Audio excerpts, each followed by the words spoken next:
Bismillahirrahmanirrahim. Assalamualaikum warahmatullahi wabarakatuh. Selamat pagi rekan-rekan pejuang P3K semua. Di video kali ini saya akan lanjut membahas ya mengenai prediksi-prediksi soal P3K tahap 2, khususnya mata pelajaran seni budaya. Di video sebelumnya saya sudah membahas mengenai kompetensi teknis ya, khususnya bidang seni budaya yang terdiri dari seni rupa, seni musik, dan seni tari dan teater.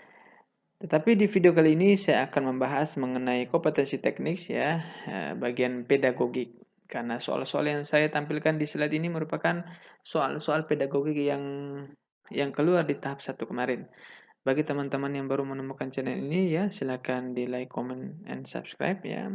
Kemudian buka di bagian videonya, klik. Kemudian di sana saya sudah mengupload soal mulai dari nomor 1 ya sampai sekarang nomor 90. Jadi teman-teman bisa menyimaknya di video yang sudah saya upload. Kemudian saya sarankan bagi teman-teman yang baru bergabung ya, silakan sebelum memulai menyimak, jadi saya sarankan teman-teman untuk menyiapkan alat tulisnya. Karena tidak hanya cukup untuk mendengarkan saja, menyimaknya saja, tetapi teman-teman juga harus menulis sambil menulisnya. Kemudian jika ada kesalahan dalam pengetikan ya atau materi yang saya tampilkan di slide ya, silakan teman-teman komentar di video ini ya. Jika ada kekurangan dalam penyampaian materi, silakan teman-teman komentar juga di video ini ya. Dan saya sarankan teman-teman juga mencari referensi yang lebih lengkap yang ada di internet ya, karena saya di sini sebatas memberikan bayangan-bayangan saja mengenai soal tahap 1 kemarin. Oke, lanjut. Kita membahas mulai dari nomor 90 ya. Di sini tampak terlihat kerucut pengalaman atau Edgar Dell. Ya, ini merupakan bagi teman-teman yang jurusan teknologi pendidikan pasti tidak asing lagi dengan kerucut pengalaman ini. Kemarin ditanya mengenai tahap yang berpengaruh dalam pembelajaran. Ya. Jadi teman-teman bisa melihat di sini ya, membaca itu pengaruhnya 10% ya. Kemudian mendengarkan 20%. Yang paling tinggi yaitu siswa itu diajak bermain peran ya atau melakukan simulasi dan mengerjakan hal yang nyata. Yaitu merupakan tahap yang paling sangat berpengaruh ya dalam proses pembelajaran. Di sini Edgar Dell merupakan tokoh yang berjasa dalam pengembangan teknologi pendidikan ya. Menurut Edgar Dell ya, pembelajaran lebih mengutamakan keaktifan peran serta siswa dalam berinteraksi ya, dengan situasi belajarnya melalui panca indera, baik melalui penglihatan, pendengaran ya maksudnya, perabaan, penciuman, dan pengecapan, sehingga pada modus berbuat yaitu katakan dan lakukan. Jadi tahap yang paling sangat berpengaruh dalam proses belajar mengajar itu siswa diajak langsung bermain peran ya, melakukan simulasi dan mengerjakan hal yang nyata. Karena di sini poinnya 90% dibandingkan dengan siswa hanya mendengarkan saja atau membacakan saja ya, atau membaca. Jadi presentasinya sangat sedikit. Jadi kesimpulannya ya, media audiovisual itu merupakan media pembelajaran yang berbasis audio dan visual yang digunakan sebagai sarana penyaluran pesan ya. Jadi pesan yang disampaikan dengan media audiovisual akan memberikan pengalaman langsung ya, yang bermakna dan berkesan pada siswa. Jadi pembelajaran dengan menggunakan media audiovisual pada siswa akan membantu siswa untuk belajar lebih banyak daripada siswa yang hanya belajar dengan menggunakan rangsangan pandangan saja atau hanya belajar dengan pesan disalurkan. Jadi konten ini merupakan pentingnya, saya jelaskan pentingnya mengenai teori kerucut pengalaman Edgar Dell dalam memilih media pembelajaran. Oke, jangan jelas sekali ya. Jadi teman-teman juga lihat nih urutan dalam kerucut pengalaman mulai dari membaca sampai mengerjakan hal yang nyata. Oke, kita lanjut. Nomor 91. Tentang teori belajar Ausubel. Ya, yaitu teori mengajar yang dapat mengakibatkan seseorang bisa belajar secara bermakna. Di bahan pelajaran yang dipelajari haruslah bermakna, artinya bahan pelajaran harus cocok ya dengan kemampuan siswa dan harus relevan dengan struktur kognitif siswa. Kemarin ditanya mengenai bagaimanakah proses teori belajar Ausubel. Jadi kemarin itu berupa cerita ya, berupa cerita keadaan siswa, keadaan proses belajar mengajar di kelas. Jadi belajar menurut Ausubel itu yaitu belajar secara bermakna. Inti dari teori Ausubel adalah tentang belajar bermakna atau meaningful learning. Jadi dimensi belajar menurut Ausubel itu yang pertama penerimaan atau penemuan dan hafalan atau bermakna. Jadi belajar akan menjadi bermakna apabila pembelajar dapat mengkaitkan informasi baru yang diterimanya dengan konsep-konsep atau sumber-sumber yang relevan yang terdapat dalam struktur kognitif pengetahuan yang dimilikinya. Tapi, ya, namun bila pembelajar tidak mampu mengkaitkan informasi baru dengan konsep yang telah dimiliki, ya, maka kondisi ini dikatakan sebagai belajar hafalan. Beda ya, belajar hafalan dengan belajar bermakna. Itulah poin penting dari teori Ausubel ini. Jadi teman-teman harus ingat, teori Ausubel itu teori yaitu pembelajaran secara bermakna. Oke, kita lanjut. Nomor 92 ini tentang teori konstruktivisme, yaitu kegiatan belajar di mana siswa diminta berpikir aktif, yang menyusun konsep, serta berpikir secara bermakna. Lagi bermakna. Ini kemarin soalnya berupa cerita ya. Berupa cerita, kemudian pilihannya juga sangat panjang. Kemudian dapat kita simpulkan bagaimanakah proses teori belajar konstruktivisme, yaitu poin dalam pertanyaan di soal kemarin. Nah, karakteristik teori belajar konstruktivistik itu pentingnya proses kegiatan belajar dan evaluasi belajar. Jadi proses dan evaluasi. Kemudian peran siswa lebih utama dalam proses belajar. Jadi siswa tuh lebih berperan aktif ya. Kemudian peran guru atau pendidik itu sebagai tutor atau fasilitator atau mentor yang mengarahkan siswa. Kemudian mengembangkan strategi alternatif untuk memperoleh dan menganalisis informasi.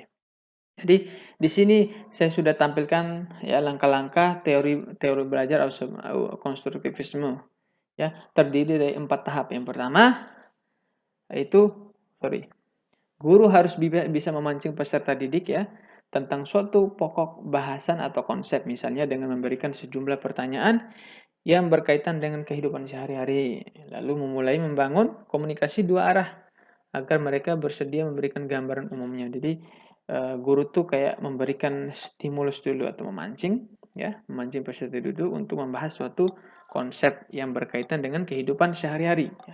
Sehingga terjadi komunikasi atau interaksi interaktif antara guru dengan siswa atau bahkan siswa dengan siswa.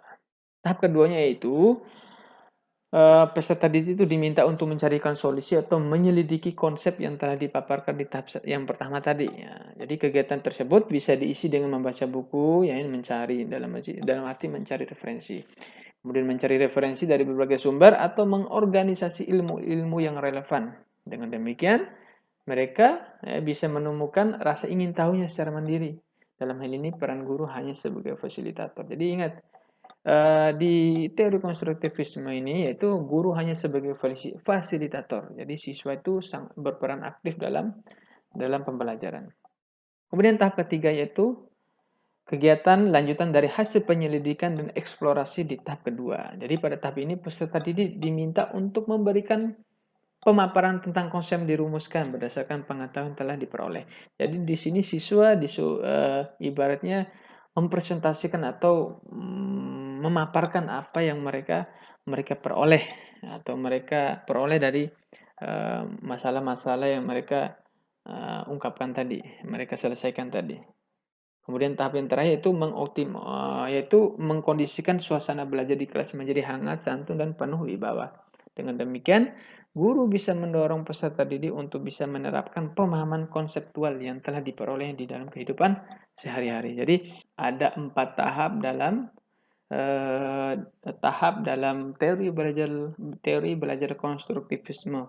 Yang pertama tadi, jadi guru memberikan sebuah stimulus ya tentang suatu pokok bahasan atau konsep ya. Tapi yang berkaitan dengan kehidupan sehari-hari. Kemudian siswa itu mencari solusi ya. Tapi guru mencari solusi dan guru di situ sebagai fasilitator atau mentornya. Kemudian yang ketiga yaitu siswa itu diminta memaparkan atau mempresentasikan hasil temuannya mengenai konsep-konsep sebelumnya. Kemudian terakhir yaitu jadi guru mengkondisikan suasana belajar di kelas menjadi hangat, santun, dan penuh wibawa. Oke, itulah tahap-tahap dalam teori belajar konstruktivisme. Jadi arti konstruk itu membangun ya. Kemudian adapun tujuan penggunaan teori ini adalah sebagai berikut. Yang pertama, membantu peserta didik dalam memahami isi dari materi pembelajaran. Kemudian, mengasah kemampuan peserta didik untuk selalu bertanya dan mencari solusi atas pertanyaannya.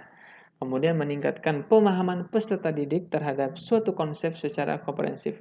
Dan terakhir itu, mendorong peserta didik untuk menjadi pemikir aktif. Jadi di sini peran yang berperan aktif itu siswa dan guru hanya mengarahkan atau menjadi sebagai fasilitator.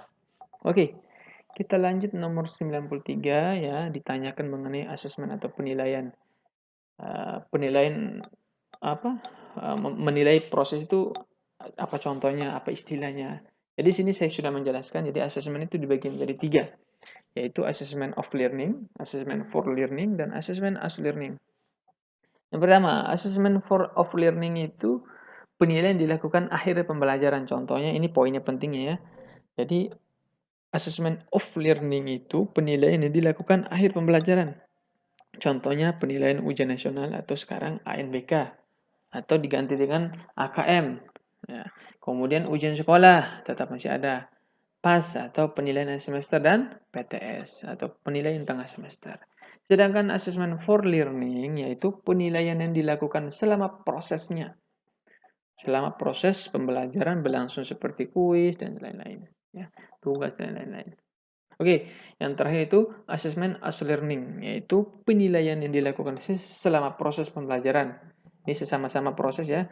Tetapi as learning itu melibatkan siswa seperti penilaian sosial ya, penilaian diri ya, penilaian diri sendiri, kemudian penilaian antar teman. Jadi inilah asesmen itu dibagi menjadi 3, ada proses ya, ada akhir, dan ada proses yang melibatkan siswa. Oke, sampai di sini teman-teman harus memahami ada berapa asesmen itu, asesmen dalam pembelajaran. Kemudian nomor 94 yaitu sintak ya, tentang ditanyakan mengenai sintak model problem based learning. Jadi atau PBL. Jadi kemarin tuh dia berupa cerita ya, berupa cerita, kemudian ditanyakan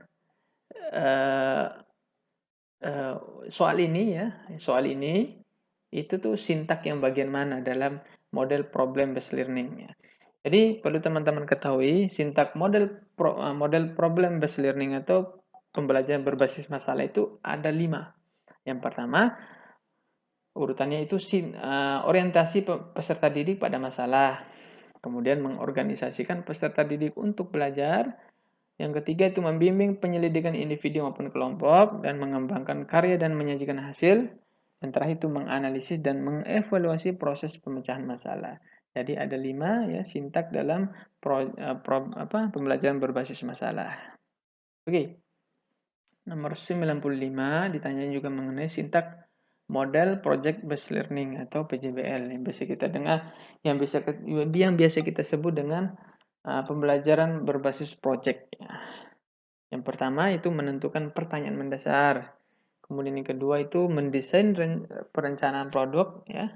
Kemudian yang ketiga itu menyusun jadwal pembuatan, dan yang keempat itu memonitoring keaktifan dan perkembangan project. Kemudian menguji hasil, dan yang terakhir itu mengevaluasi pengalaman belajar. Jadi itulah sintak dari model pembelajaran berbasis project.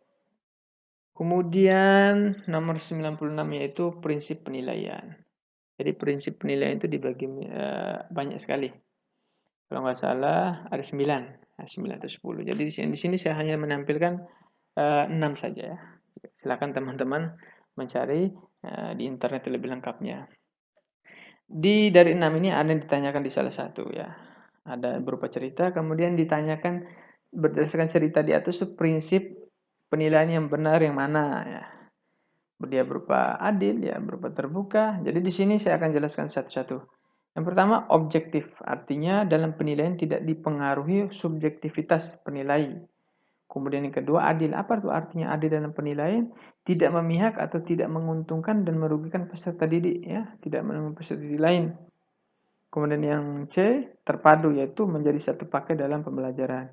Biasanya di setiap kegiatan pembelajaran itu ada penilaian. Itu yang dimaksud dengan penilaian yang prinsip terpadu tadi. Kemudian yang keempat yaitu terbuka. Apa tuh arti kata terbuka?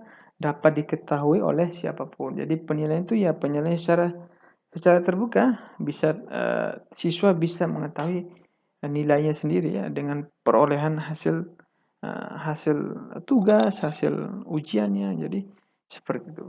Jadi siswanya bisa melihat langsung tanpa adanya subjektivitas di situ. Kemudian yang kelima yaitu sahih, yaitu penilaian harus dilakukan berdasarkan pada data yang mencerminkan kemampuan yang diukur. Kemudian yang terakhir yaitu sistematis. Prinsip yang terakhir itu sistematis. Apa itu sistematis ya? Dilakukan secara berencana ya dan bertahap sesuai langkah-langkah. Jadi ada 6 ya. Di sini saya tampilkan, sedangkan yang prinsip sebenarnya itu ada 9 atau ada 10. Jadi teman-teman bisa mencarinya di internet ya. Jadi teman-teman harus bisa membedakan apa itu objektif ya, apa itu adil ya, terpadu, terbuka, sahih dan sistematis. Oke. Oke teman-teman, sampai di sini saja ya penjelasan dari saya. Jika ada kesalahan dalam penyampaian materi, silakan teman-teman uh, bisa menulisnya di komentar, di kolom komentar di video ini. Oke. Jadi saya sarankan teman-teman ya, selama saya menyampaikan materi, teman-teman harus mencatatnya. Jangan sampai teman-teman hanya mendengarkan saja ya, harus menyimak sambil menulis, itu lebih bagus. Oke. Sudah sampai 96 ya soal-soal yang saya bahas, mulai dari seni rupa, seni tari, seni musik, seni teater, sampai pada pembahasan mengenai kompetensi pedagogik ini. Oke, lebih dan kurangnya saya mohon maaf ya. Assalamualaikum warahmatullahi wabarakatuh.